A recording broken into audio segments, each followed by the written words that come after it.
Hello everyone. इससे पहले हमने एचटेट पीजीटी फिजिक्स 2008 के 40 क्वेश्चन कंप्लीट कर लिए हैं। आज हम डिस्कस करेंगे क्वेश्चन नंबर 41। 41 क्वेश्चन है, a light string passing over a smooth light pulley connect to block of mass m1 and m2 vertically. If the acceleration of the system is g/8, then the ratio of mass is। हमें क्या निकालनी है? मास की ratio निकालनी है। इसमें तो simple एक फार्मूला लगेगा पुल्ली वाला, जिसके दोनों साइड m1 और m2 मास कनेक्ट हो। तो क्वेश्चन है 41 का है, जो फार्मूला वो क्या है? A acceleration is equal to m1 minus m2 by m1 plus m2 into g. और एक्सेलरेशन क्या दे रखी है? g/8। तो यहाँ पुट कर दिया, तो m1 minus m2 by m1 plus m2 into g. जब इसको सोल्व करेंगे, जी से जी कैंसिल, तो m1 और m2 की रेशियो हमारे पास क्या आएगी? 9:7। अब हम करते हैं क्वेश्चन नंबर 42। 42 क्या है? The power of A water pump is 2 kilowatt. जो वाटर पंप है उसकी पावर कितनी दे रखी है? 2 किलोवाट दे रखी है। और इफ़ जो ग्रेविटी है वो कितनी है? 10 मीटर पर सेकंड स्क्वायर। अगर ग्रेविटी की वैल्यू कितनी हो? 10 metre per second square. The amount of water it can raise. हमें क्या देखना है कि कितना वाटर वो रेज करेगा 1 मिनट के अंदर to a height of 10 metre. Amount पूछी है वाटर की कि कितना वाटर वो रेज कर लेगा 1 मिनट में, कितनी हाइट पर? 10 मीटर की हाइट पर। अब है क्वेश्चन नंबर 42 का सोल्यूशन। 42 देखो, पावर हमें कितनी दे रखी है? 2 किलोवाट। 2 किलोवाट यानी 2000 वाट। और क्या है हमारे पास? हाइट जो वो राइज करेगा वो कितनी है? 10 मीटर। अब पावर देखते हैं। पावर के लिए क्या होता है? Work by time.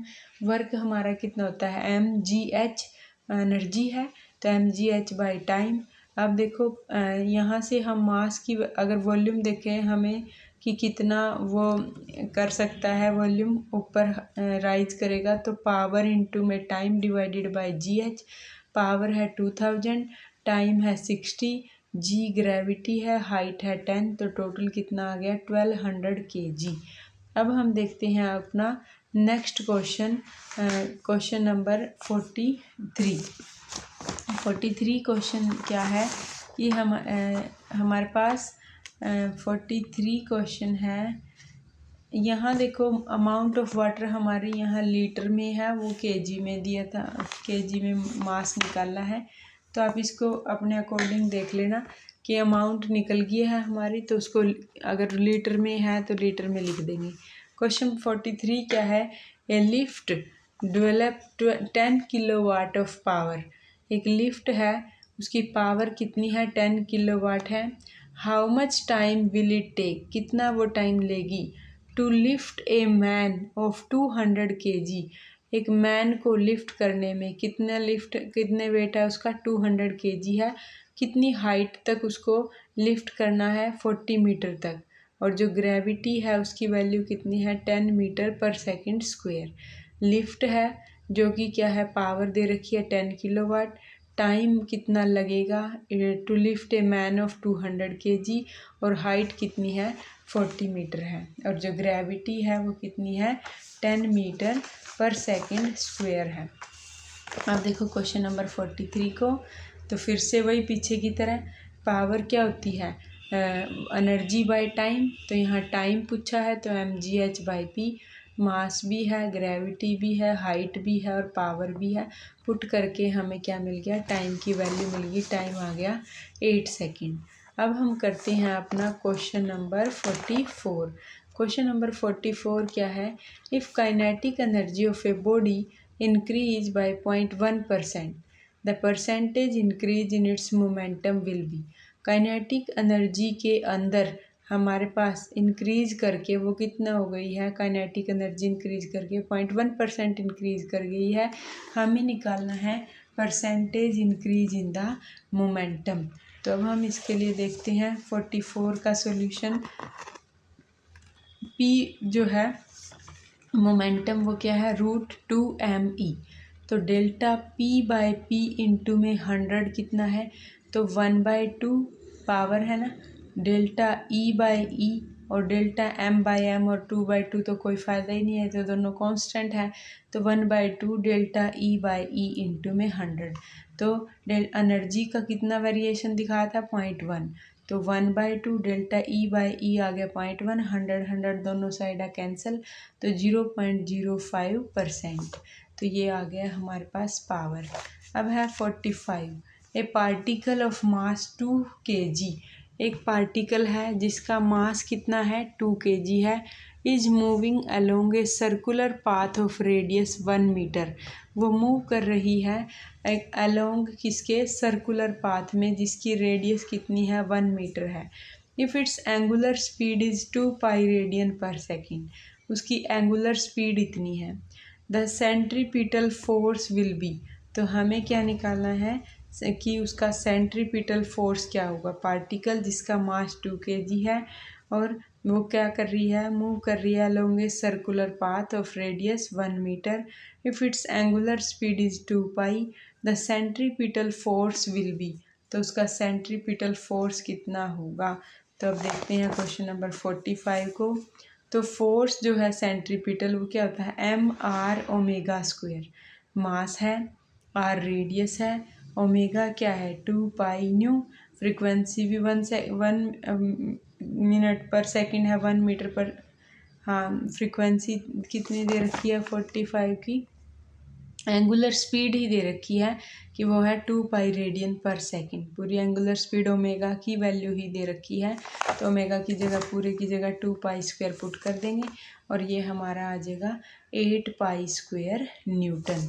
अब है क्वेश्चन नंबर 46। 46 क्वेश्चन क्या है, the motion of the centre of mass depend on, जो मोशन है सेंटर ऑफ मास की वो डिपेंड करती है किस पर, टोटल एक्सटर्नल फोर्स पर भी प्लस में टोटल इंटरनल फोर्सेस पर भी।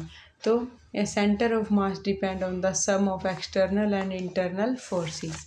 अब है question number 47, if the net force acting on the system of particle is zero then which of the following may vary. अगर नेट फोर्स किसी सिस्टम पर पार्टिकल के वो जीरो हो तो कौन सी चीज़ है जो वेरी कर सकती है। तो काइनेटिक एनर्जी जो है सिस्टम की वो वेरी कर सकती है।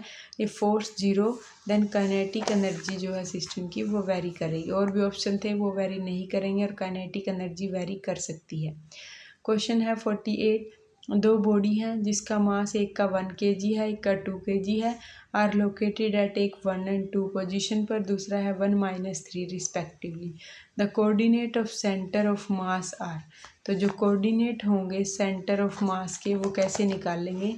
तो देखो कोऑर्डिनेट जो है वो कैसे निकलेंगे, x centre of mass is equal to m1 x1 plus m2 x2 by m1 plus m2, और y centre of mass m1 y1 plus m2 y2 by m1 plus m2।